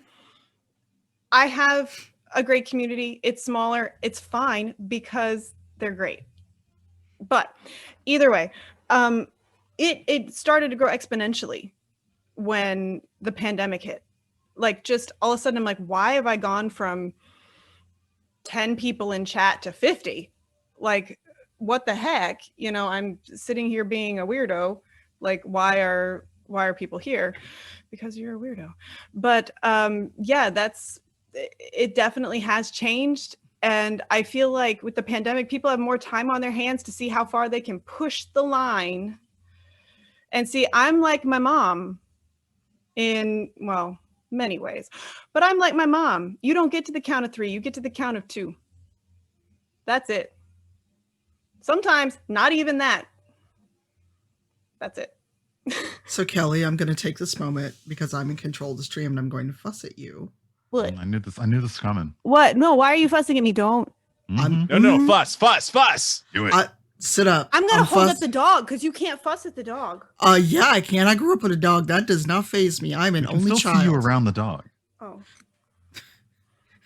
You're like, I have a dog. Don't yell at me. No, because this is the second time you said, I have a smaller community than other people. That doesn't matter. You have a community that you have cultivated, and people care about you and what you do, not just on stream, not just on Twitter. Your Discord is a very nice and loving place. And the size of the community, even if 10 people constantly show up to your stream, or one of us raid you, or you got 50 because you're playing Civ, whatever you're doing, your community's size is what is good for you in this moment. Because trust me, as someone who discovered this the real hard way, having a big community is not the boon people think it is. Oh, yeah. I Period. would never try to argue that one with any But you. don't discount yourself and the work you have done by commenting on my community's smaller. So you are here. We're on your channel, ma'am. You are the glue that kind of brought us together. So I'm putting you out there that you are important, and we would not be gathered here today if not for you and everybody saying, yes, this is important. Mm-hmm. Period. And I will add to I see Opera Geek slowly shrinking into the You're stop, 6 feet tall. Get back up there. Yeah, seriously. That just makes this all the more impressive. Right. I can't do that. From what we're just saying, was it good? Finish it. If it was good, finish it. I was just gonna say that Raphael just has to change out of his Dr. B outfit, and I'll never know it's him. Oh, it's so fun. You do have stealth mode. You instantly have stealth mode, my friend. It was Nobody like, recognizes me. But what Tanya's saying, I thought you first off, gas up your friends. Sit up. Absolutely. I will tell your mom. If she's also, in the chat, speak up. It applies to streamers with audiences and communities of all sizes. There is the definition of larger and smaller, but having those concepts in your head actually does you a disservice. Everybody can do what we're talking about today. Everyone should do from the get-go. Everyone should do this. Everyone should start curating their community. Think about your boundaries. Think about your rules. Think about how you want your content, if you plan to do this, whether it's like a hobby part-time or whether you plan to chase it as a career. From day one, you really have to start thinking about these things because they will get away from you if you're not careful. So no matter the size of your audience, the size of your viewership, how many followers you have on Twitter, how many people are in your Discord, you need to think about these things from the beginning. Anyway, so I had a thought and it just went poof. Oh no. Oh, and sometimes that can change as you're streaming. So like for me, all of my gigs went last March. Every gig I had booked through the end of 2021 was canceled. Rip. Yeah. And right now, it ain't looking good for 2022 either. This is a way that I have found that I could still feel like I was a performer, you know? And slowly it started to be more like a part-time job than just me playing Witcher 3 for like a few people and making them laugh as I yell at Doug. But it became a little bit of a different animal about halfway through. I do want to touch on something because if I don't say it, I'm going to forget to say it. And I think it's really important. It doesn't matter how much you admire somebody. Somebody can always be wrong. Somebody can always make mistakes. It does not matter who they are. I would never want somebody defending me if I did something awful just because they feel like, because they like what I produce, that I can do no wrong. Absolutely false. Hold the people that you admire to standards. Mm-hmm. Just don't misconstrue their comments and clips and make them out to be a quote unquote racist against white people. Sorry. Oh no, you can bring that up. Legit, speak on it. No, Speak say on it. it. Speak Say on it. Let me go get the church. Hold on. Let me get the fan. Let me get the fan. Context wait a is second. Yeah, super we're here. key. Let's go. And yeah, no, I'm gonna let Omega talk about context, but I'm gonna say right now, any of you that take that stuff out of context without listening to the rest of it are just showing how ignorant your ass is. No, honestly, I'm not gonna get into it because it's not really what this stream is about. This is about parasocial relationships, but it does. But I said that to say, make sure you understand what someone, as far as, you know, understanding and placing your boundaries. Don't be misled just because someone else said something, and do your own research and understand. And it goes back to, there are some people who just refuse to understand. There are some people who just see what they want to see and they don't want that to change. Even when all the facts are in front of you, they still don't want to change. Even when the definitions are right there, when the research is right there, when the articles are right there, when everything you need to know is right there, they refuse to change. Those people, they're lost cause. And I don't want to say it like that, but they truly are. They're not going to change. So that's one thing in itself. But with what Kelly was saying, yeah, you're 100% correct. You know, hold those people to those standards, especially if they are, you know, public figures, if you will, in the community. But even with that, that doesn't mean you get to get overly familiar with them to get them to understand that they are wrong. You know, there's still levels to everything. There's still boundaries. There's still precautions. I really want to get into this question, so I'm kind of going to steal it, Dr. B. I'm sorry. Which one? The moderation question. Oh, there's several. Go for it. I was going to say, we have a lot. Several. But Also, I think we're going to go like 15 minutes over, so don't worry about it. But with that, there are ways and avenues to do things, and one of those, as far as being a streamer, is moderators. And someone, I'm using this question because it's one I saw recently, but everyone has asked a similar question, which is, who should your moderators be, and how do you curate them? Should you have more of a parasocial relationship to them? Well, here's the thing. A parasocial relationship is one-sided already. So you won't have a parasocial relationship with them. If they are somebody you trust, like Dad Smith, like other people who have those swords for Kelly, or the swords for me, or the sword for Tanya, Bryony, anyone, you're going to be able to establish a connection, a true connection with them. And when you know who that person is, and when you know that you and them share those ideals, those they share a level of respect for each other, and you know that they'll stand up for you and your chat, then yeah, that's someone with their consent and with their, if they want to, that's someone you can consider to be a moderator. Someone you know who will be unbiased, even against you, will be unbiased and make sure your stream is exactly what it needs to be. I'm gonna let somebody else talk now, but that's that. Well, you're bringing up a really important point, and I would love to hear Dr. Rachel's thoughts on different types of relationships, because I mean, thus far we've been talking about friendship, parasocial relationship, and it sounds like there's a different kind of relationship with your mods. Oh, definitely. Your mods have to be people that you trust, and that, like Omega was saying, you have to know them to trust them. So parasocial relationships are with, you know, kind of like the blurry void of audience. Like I think when Kelly is singing into a room full of people, they're a faceless audience, basically, but not your mods. Your mods have a face, and your mods have a name, and you know where your mods are, and you know that your mods will stand up for you. And it's the backbone of any good stream. We were talking about this briefly on the break about how I just started streaming and how my only mods are literally people I've known for years, because you have to have that sense of trust with them. You have to know them. So there is a question that's been has been asked several times in the chat so far, and people have just really loved this question. So I want to make sure we get to this one. We've talked in the past about lurking and reading the room, but for those who might have some sort of neurodevelopmental challenge, whether it's autism, any sort of executive functioning challenges, for whom they're well-intentioned, they're trying, they want to read the room, but they have difficulty doing so, what specific tips do you have for letting them know what's okay and what's not?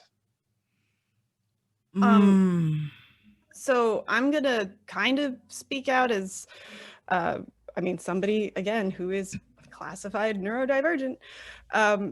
It's very difficult sometimes to read a room, because I know, like for me, and you all just saw it about 10 minutes ago, I automatically go into self-deprecation mode. And where that becomes difficult is because if you've been bullied, if you've had trouble socially trying to fit in, if you didn't find your place in the world until much later in life, like I did, it can be hard sometimes to make that boundary,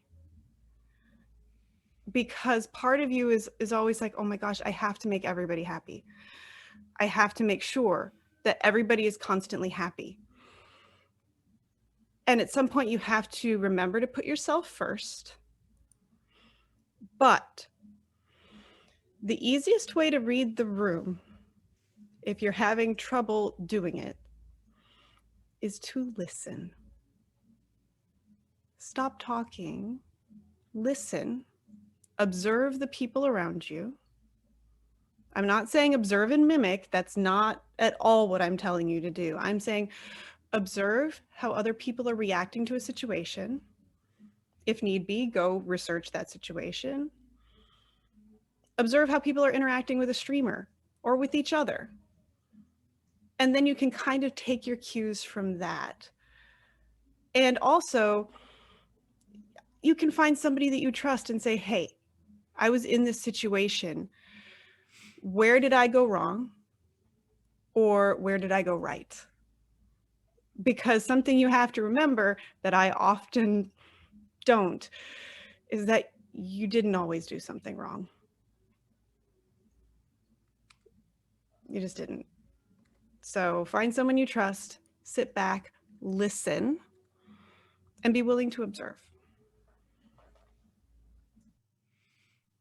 Anybody else got any tips for those who might be struggling social? Like, I mean, I'll throw myself under the bus. I'm very, like I said, I'm very public about my autism. Like, what would you say to me? I go into a chat for the first time. I have a hard time reading the room. What would you say to me? How do I do it? Well, I guess it would depend on how you say you're not, how you interact with the chat first, because here's the thing, none of us are mind readers. Because, I mean, we've been friends for a long time, Dr. B. And one thing you've always said to me is like, you appreciate how clear I am with my boundaries. God bless you. God bless you. And for telling everybody else that it's okay to have them. No, I gotta take a moment here for Tanya. God. You neurotypical people. You people have so much unspoken things. It's confusing. Tanya is clear, and I love her for it. I love you too. And I don't say that casually. So I am not, if you ever catch me on stream going, I love everyone, you know that I'm a pod person. Yeah, she's basically asking for help at that point. Yes, that is the sign that she has been kidnapped. The stream is coming. Yes, but also let me say what I'm going to say so I don't forget. Because I've been, like all of us, I've been drinking. So like if Raphael was in the chat and I didn't know who he was, and let's say we're talking about something, maybe me and Brian Omega are talking about like queerness or blackness or whatever, and you do the thing where you hop in and you start giving, well, in my opinion, yada yada, and we're like, whomst are you? That's not the best way to enter a chat. But if you then turn on and go, because at least I know I've seen it, Brian has seen it, where someone does that and then they turn and go, well, I'm autistic, you can't hold that against me. And it's like, but you're also speaking outside of your lane. So I guess it depends on kind of like how someone enters the chat.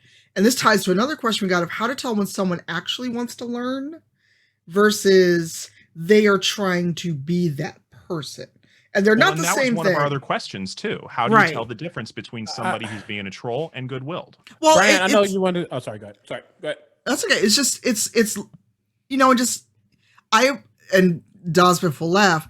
I go, context is key. One, because chat scrolls. If you come in and talk about something we've said 10 minutes ago, streamer brain is kicked in. I ain't seen the chat in 10 minutes.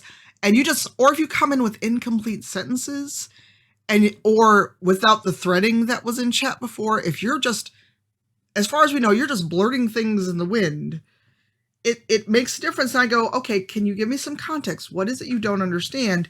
And depending on how that person responds is usually my key of, oh, you just want to argue versus I literally don't get it. Can you help me? And at a certain point, I can also go, I'm not a therapist. I'm not a clinician. Here's to take this link. And if there's something you're really not getting and it's like, I can only help you so much. But just try to be patient, be understanding, and don't talk down to people who are neurodivergent. Don't treat them like they're 5. Don't, just get that enough.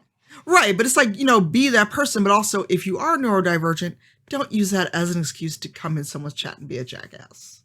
And I know Brian is like chomping at the bit to talk. I'm gonna go after him because I have thoughts on all that. There's feelings on this. It's for me thinking. It's making me realize that because my first thing is read the rules, like the rules that you have to click OK to engage in chat, and then we use an article that Tanya wrote about etiquette. It simply helps.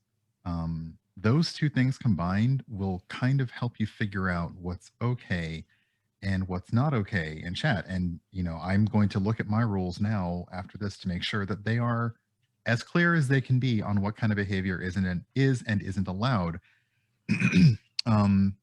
Crap, I had something. And you're right, we've been drinking. But also getting back into, realizing that we're people and not things. We're also not here for you to, essentially, if somebody oversteps the line and we're trying to perhaps gently, or in some cases, if we've kind of had it, not so gently, get you back on course or show you the door, that's not the moment to start picking a fight because you think that there's just a person on the screen that is there for you to yell at. And I do know it's very difficult Because sometimes, like, you hop into a chat and you're like, everyone's talking about a thing. I must have missed a joke. Should I join in on the joke that I don't understand? Like, there's a lot going on, but I will say that, and Dasbeth said it in chat, when you hop into a chat, take a moment to just watch what's going on screen, watch what's going on in text, and from that, figure out, one, if that's a place that you actually want to be, even if you want, does not matter if you want to see that game so bad because you want to see that game. Figure out if that's a place you want to hang out. Because if you don't want to hang out there, you're not going to have a good time and no one's going to have a good time. And then after you've seen how things go, then if something is unclear, you can always talk to a mod. Most of my mods are happy to take those whispers, and they handle that, because a streamer can't always do that. They handle so much stuff behind the scenes. But yeah, I'm thinking, like, rules and etiquette are the main things that will help you. And yeah, reading the room in this case is almost literally reading the room and just giving it a moment before you speak up. I have to type some stuff down. Me too. So it's because I have a very, very personal thing that happened, which is why I'm speaking on this. So first things first, I'm kind of going to be reiterating what everyone has said. And also, I am not a licensed mental health professional. I'm not trying to give you the tools and tricks or the actual tangible things that you can look up that a professional has said. I'm just giving you something that's come from my own experience as a streamer. First things first, obviously you're going to respect everyone who comes in the room, whether you're neurodivergent, whether you're of a different race, whether you're marginalized, whatever the case may be. You're going to show them respect. End of. However, what I found happens a lot, especially when it comes to neurodivergent folk. I don't want to say that. What has happened a lot in my channel that I want to bring up is, don't use your neurodivergence as a bargaining chip or as an excuse, especially if you've been warned or educated. What has happened to me specifically is that I had some folks come into a chat, and not even just the chats I'm in. I've seen them in random chats, and instead of saying hi, instead of reading the room, as many people have said, they immediately go, I don't think people like me. And then you have to go, that's not the topic we're talking about right now. We're not talking about personal issues or people not understanding why I'm liked or not liked. So if that's not the general subject, then this is something personal. My stream, someone's community, isn't the place to air out personal problems or personal issues, whether you're neurodivergent or not.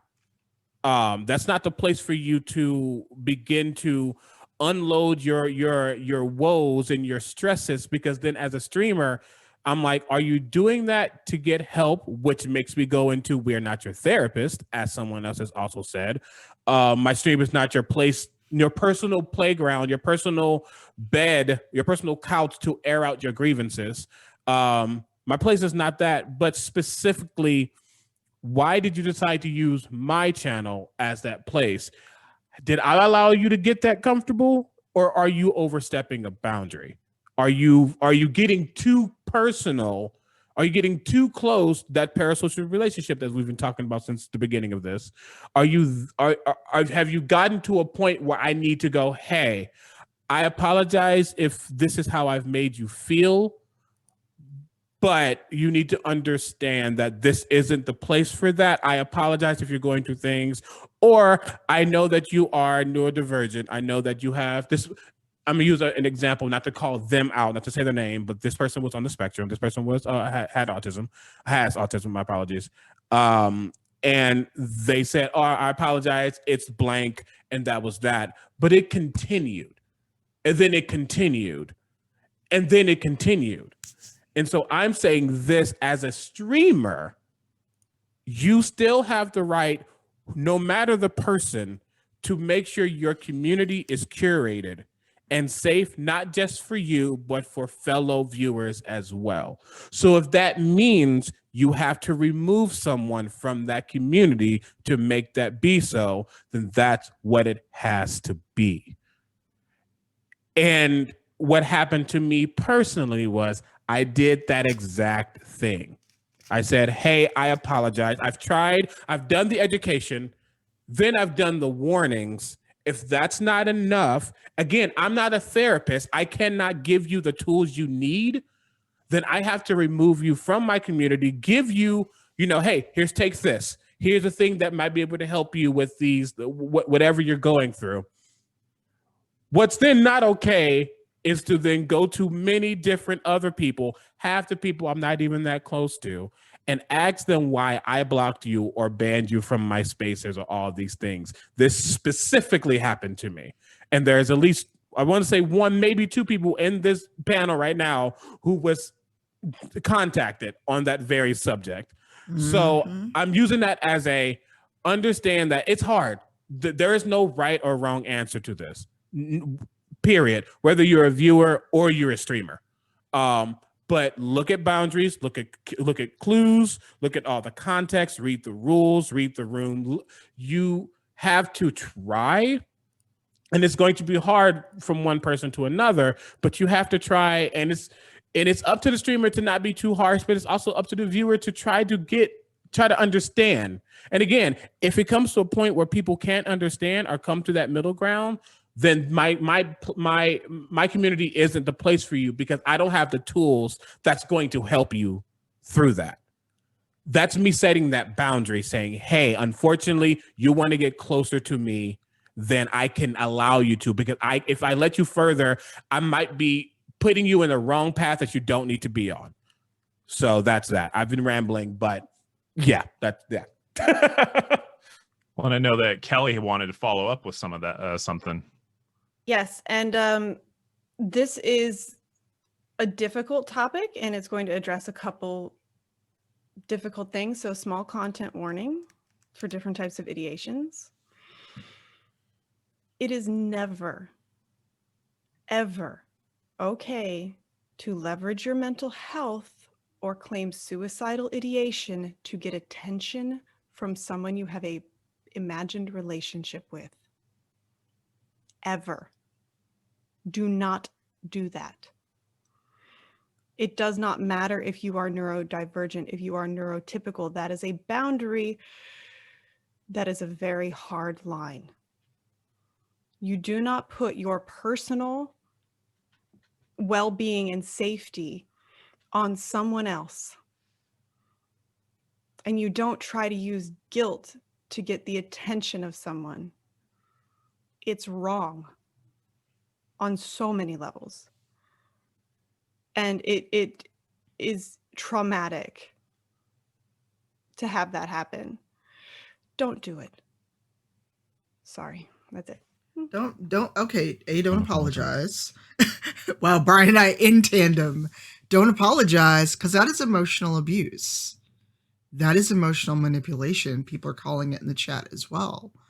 Because if I go to someone and go, I feel suicidal, because I know friends that have had that done to them, where someone basically wanted their attention, they wanted all their friendship, and when they could not realistically give them that, they got the, well, it's going to be your fault when I'm gone. It's like, so I guess what am I supposed to do with that? And, the other part is going into someone's chat and basically just blurting out, I need help, I'm in crisis. Because we don't know who you are.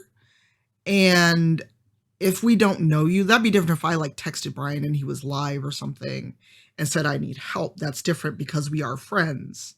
But when you just roll into someone's chat and go, I need help, I don't know what to do, etc. Because wasn't there someone kind of doing that in your chat today, Brian? That was I need help. And they were going back and forth between, do you remember me? And I need help. And I'm sad. And well, no, not today, but when they first came in, it was very much their opening statement was, I just broke up with my boyfriend. Are you gay? And I remember now that I had to remember, I actually felt that kind of way. I've worked crisis hotlines. I've done that. So I realized this is, even in that moment months ago, I realized this is so not my job or lane to do this. And for somebody to come in who'd never been a part of anything, never followed, never anything, I just was I kind of realized I was we can offer you resources if that's what you want, but we here can't do, you know, like we can't do anything. And that's why like, we have Take This in here. I have other hotlines. The mods were in a back channel. Like, what do we give this person? Because yeah, that's exactly it. Yeah, and and also, and people don't like hearing this, it is okay to stop your stream if something has upset you, if it has bothered you, if someone has made you feel uncomfortable or unsafe, or if it's a situation where you really don't know what to do. It is okay to take a break, to stop your stream and go, you know what, this is out of my experience. I don't know what to do with it. Don't feel like someone has beaten you or made you or manipulated you, and they may have done that, but better safe than sorry. At least that's the way I look at it. Everyone else may not do that. I know Dr. Rachel has something to add to all that. I just want to say, if someone comes into your stream and needs resources or is in crisis, takethis.org is there full of resources. We create resources specifically for streamers to be able to say, here are some resources that can help you. But I also wanted to touch on a point that Critical Bard made. Even if you are a therapist or you have a mental health stream, you're a Take This ambassador, you are not the therapist of your viewers. The responsibility is not on you. Well, and Brian brought this up. There's a question of role clarity here, which is when we give trainings on responding to crises in your community, because that is, that trust is a variant of that parasocial relationship, that idealization that somehow this person, this streamer, can help me. When the streamer is like, okay. I mean, Brian brought this up, that Brian has crisis line training, but even then, crisis line ain't his job right now. No.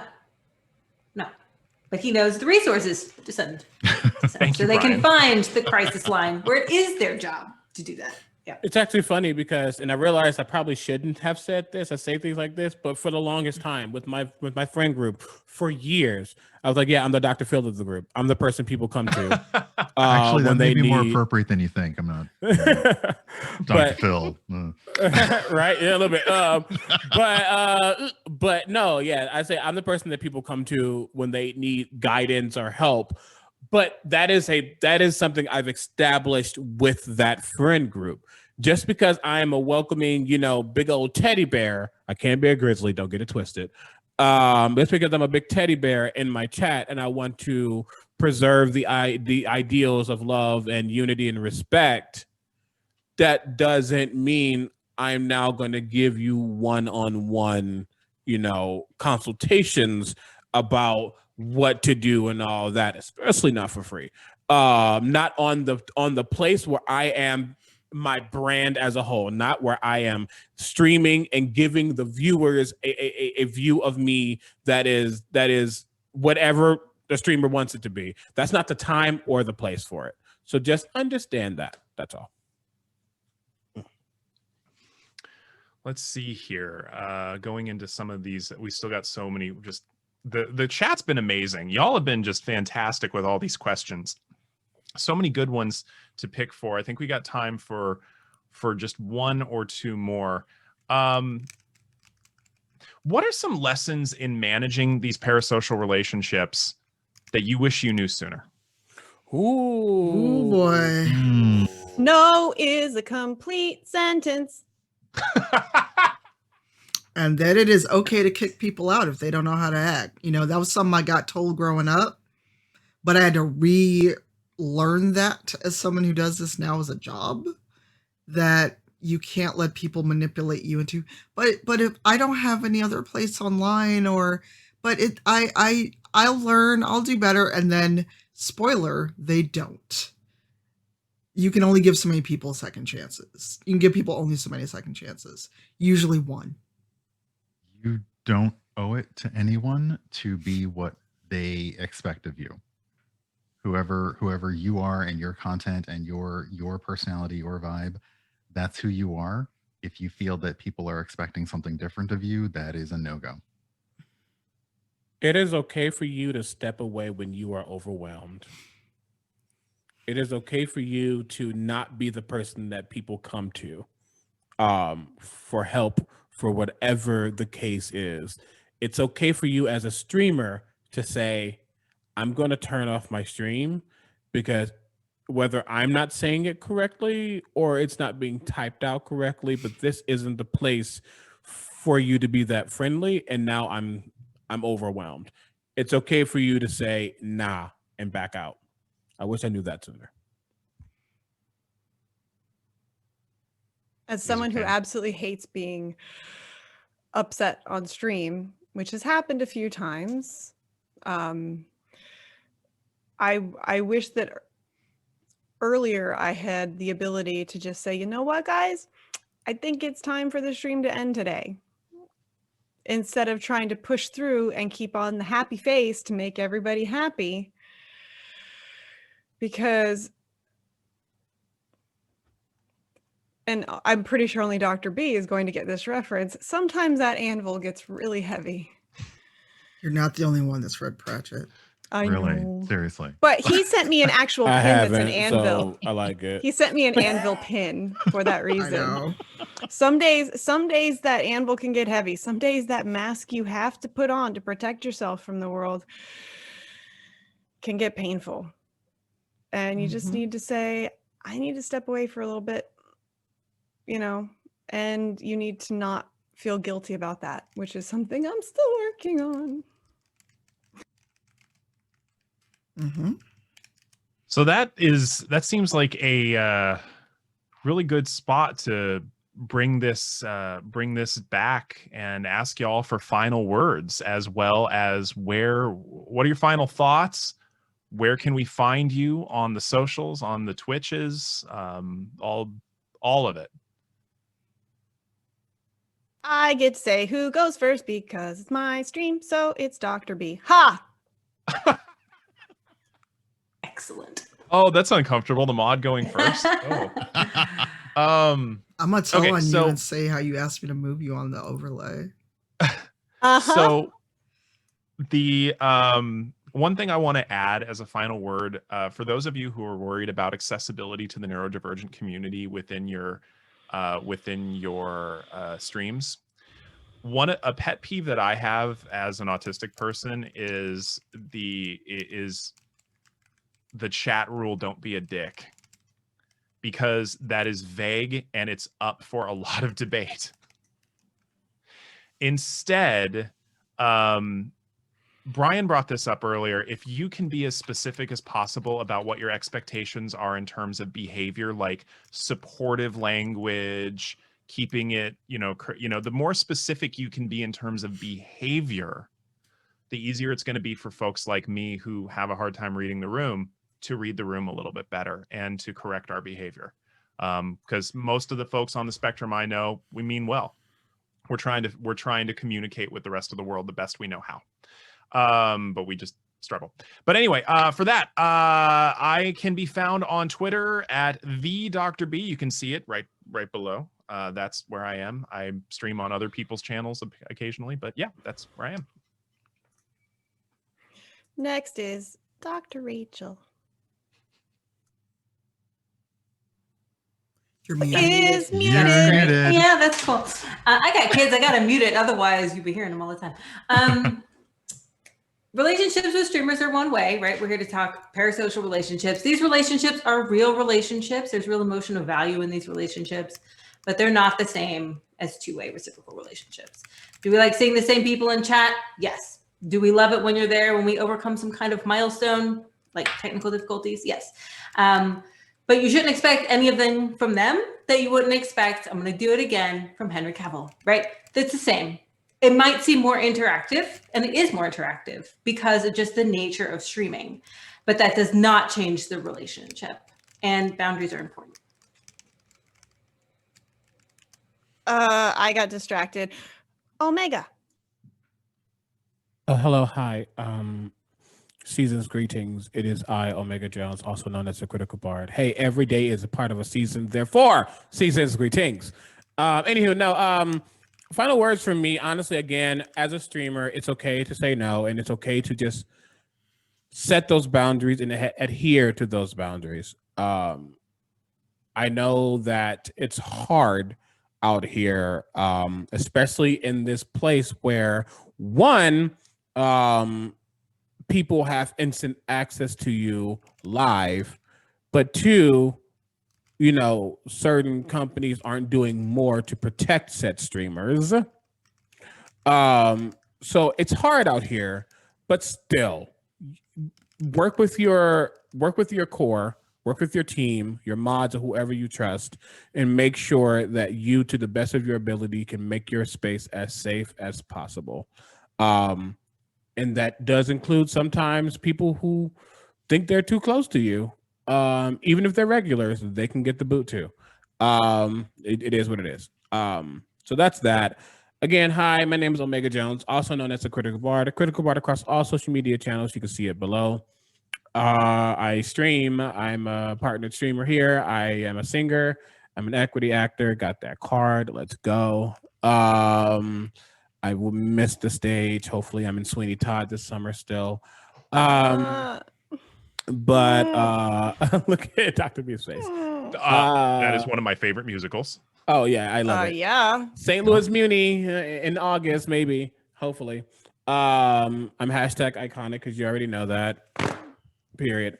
But no, I don't really have anything to boost. If you want to check me out later tonight, I'll be playing Among Us with Felicia Day in the guild. So that'll be fun. But that's me. Goodbye. It's Brian's turn. Yeah, hi, I am Brian, Urban Bohemian, partner variety streamer, 3 days a week on Twitch. I do games and chatting and food streams from my kitchen where things actually go well, so that's nice. In a few weeks, I will be joining Rivals of Waterdeep for season 9, and I am super excited. I want a time machine to go back to the kids I played D&D with in high school and tell them, no, you're wrong. And yeah, I would honestly say I hope that everyone has taken away something today that will help them. There were so many good things said by the people in this call with me. I was going to say my friends because it is such an automatic thing to say when you're online. But I've never met Rachel, so you know it's like. And yeah, I would simply say if you have questions about stuff like this, you can ask other streamers, not while they're live. They have Discords. You can ask. A lot of us have channels specifically devoted to asking about streaming stuff. So I would say there are resources out there. You know, there are resources out there. And yeah, if you're thinking about dipping your toes in the water, or you're just wondering if you maybe need some help, go ahead and ask. It's okay. If we have time, we'll answer. If we don't, we won't.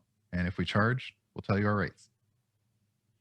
Also, someone convinced Brian to get brunch merch. That's all. Yes, please. Yeah, I want that brunch merch. Mimosa jewelry. Yes. So next is Tanya, who I'm going to return the favor to that she did earlier. When I met Tanya, I was initially afraid to go talk to Tanya at the convention because I admired her so damn much. The work that Tanya does in this community is exhausting and necessary, but also she doesn't have to do it. She just does. So seriously, thank your local cipher. Promote and support your local cipher. Hey, Tanya, you want to say something? Haha!